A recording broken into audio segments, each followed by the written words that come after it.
كنت في الكلية كان معايا كتاب اسمه استشراق وتبشير، كان بيوريك كيف أن الغرب يدخل المنصرين داخل المسلمين لينشروا النصرانية وكذلك اليهودية، ولكن كانت النصرانية على نطاق واسع.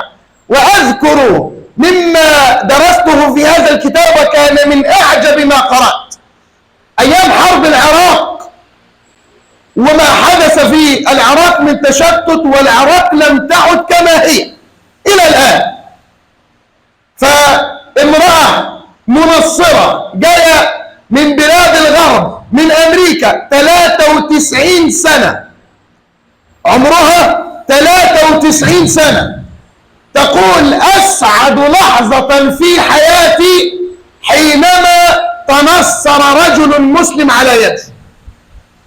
بص عندها كام سنة دلوقتي؟ انت لو جيت لواحد عنده 50 سنة عندنا ولا 40 سنة وبتقول له عايزين نعمل المصلحة الفلانية للقرية بتاعتنا للمنطقة بتاعتنا، يا عم احييني النهاردة وموتني بكرة، ودي بتقول لك أسعد لحظة في حياتي كان عندها 93 سنة تنصر على يدها رجل مسلم. وعارف نصرته ازاي؟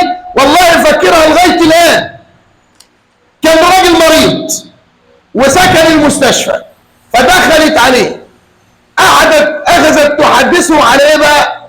اليسوع والناسوت واللاهوت وهذا الكلام، وانك لن تشفى الا ان تؤمن بعيسى انه هو الله، وزي ما هم بيعبدوا عيسى انت كمان تعبد عيسى، وان عبدته فكنت او شفاك الله او شفاك عيسى.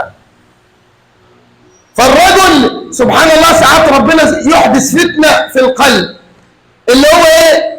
جعل الله شفاه في وقت خروجه من الإسلام إلى النصرانية، فظن بذلك أن شفاءه على يد عيسى عليه السلام.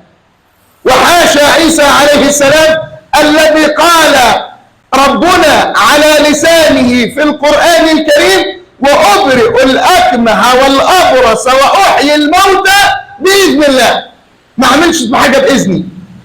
فالنصرانية والجو اللي واخدينه ده، وكنت قرأت برضو وفي نفس الكتاب عن كيف نشروا الجامعات التي تنشر التنصير في بلاد المسلمين.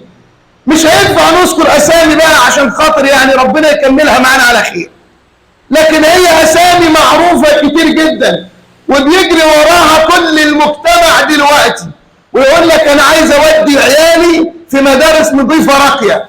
المدارس دي مقصود بها إبعاد الطفل المسلم عن القرآن وعن اللغة العربية. ووالله وبالله وتالله شاء الله لي من حوالي 7 سنين طلبتني امرأة بالهاتف أنا عاوزاك بالاسم تدي ولادي درس.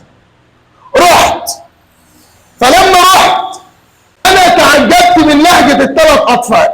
أنا افتكرتهم من الكلام كده إن هم أجانب. اتعجبت، الولد أصلا مش عارف يتكلم عربي، بيتكلم عربي مكسر. بقول لها الولاد دول عايشين فين؟ قالت لي هم عيشتهم طبيعية زيك زينا أو زيهم زيك، لكن هم بيروحوا المدرسة الفلانية، ما درسوش كذا ما عملوش كذا. قالت لا.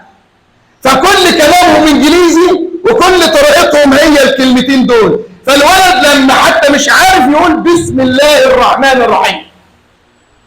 بص بقى انت دخلوا ازاي المجتمع المسلم وكيف هو التنصير وما يسمى بالاستشراق والتبشير، ودخلوا السودان ودخلوا لبنان، حتى انه اصدر قرار، وانا بقول لك من الكتاب ده، اصدر قرار في لبنان من سنين طويلة، من يمكن بعد ميلادي بحاجة بسيطة، يعني من بعد الثمانينات.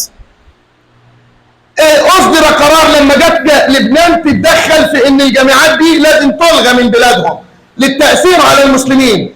قالت هذه الدولة التي نصبت هذه الجامعات ليس لكم حق، إنما اشترينا بأموالنا وأنفقنا، وهذه الأراضي والأماكن أصبحت ملكا لنا.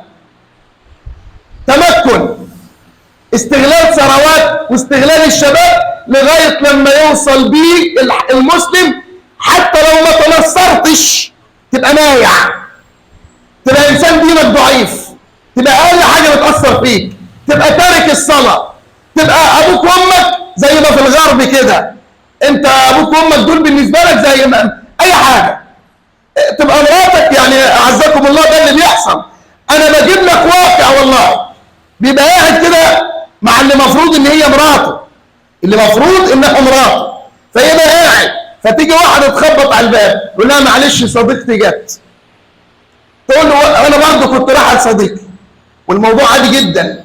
ده اللي عايزين يدخلوه في فكر الشباب المسلم واللي سعوا فيه منذ سنين طويله، وهذا العنصر الاول في كيف تكون دخول النصرانيه او على الاقل